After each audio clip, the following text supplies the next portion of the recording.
My name's Jessie Sale, Senior Journalist at SBC News, and today I'm joined by Martin Collins, who is the Chief Business Development Officer at Soft2Bet. Hi Martin, how are you doing? Hey Jessie, all good, thanks for having me today. Let's get straight into it. Could you please highlight some of the most impactful developments that Soft2Bet has recently introduced? I think it's fair to say that our Mega Solution has had the most impact in terms of the industry. We looked at UI UX and we believed it hadn't changed in almost 20 years in both casino and sportsbook. So what we did is we started taking some of the mechanics from other industries like casual gaming, social, e-commerce, and plug that into the experience of the casino and the sports betting customer. And as a consequence of that, some uplift in every key metric that you can imagine, but maybe most importantly, screen time. So on average, we saw about 15 minutes screen time with our players. Now it's well up over an hour. So these mechanics can really have a big impact in terms of the engagement of your customers. But not only that, it can also bring new customers to the table that perhaps hadn't thought about gambling as an option previously. What inspired the creation of Soft2Bet Invest? So Soft2Bet Invest was really built on our passion for innovation. We see opportunities with the industry on a daily basis, and we wanted to take some of these businesses and really give them the opportunity to catapult themselves forward.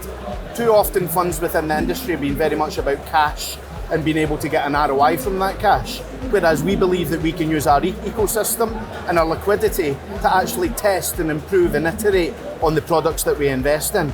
So it's not your typical type of fund where it's just generated by revenue and ROI. It's actually about the experience and improving the product and bringing that into our ecosystem and driving them forward.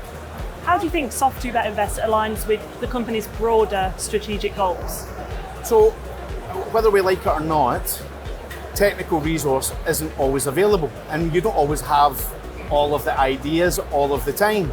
So what we believe is that we can utilize other individuals, within this cycle of innovation and actually really drive them forward as organizations.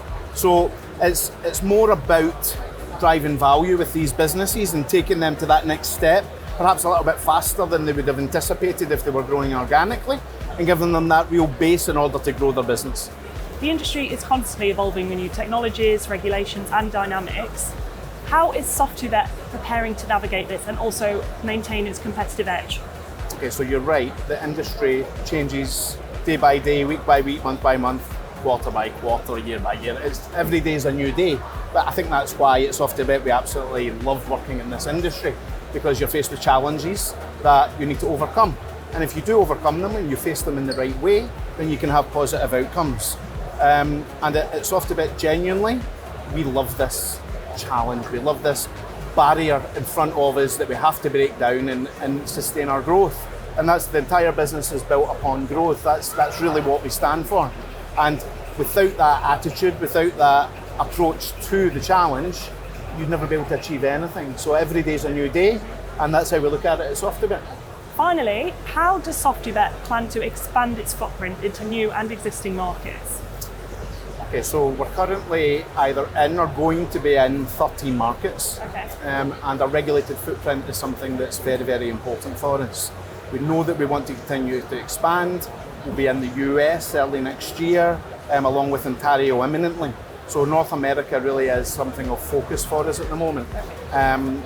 We believe that we can do this organically, but we're also open to looking at acquisitions and considering taking other businesses that might be underperforming and take them on and try to drive them forward. So we have a sort of two-pronged approach in terms of expanding our regulated footprint.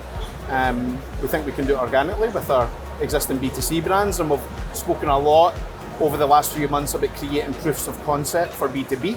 But then also you can acquire, it could be, you could buy another operator in a market where we don't have any knowledge. We could operate from a B2B perspective with somebody who perhaps has some brand equity. But there's lots of different options, and we look at every market individually to try and really truly understand where the value is and where we can sit within the ecosystem. Thanks, Martin, you've been wonderful. Thank you, Jessie. Cheers.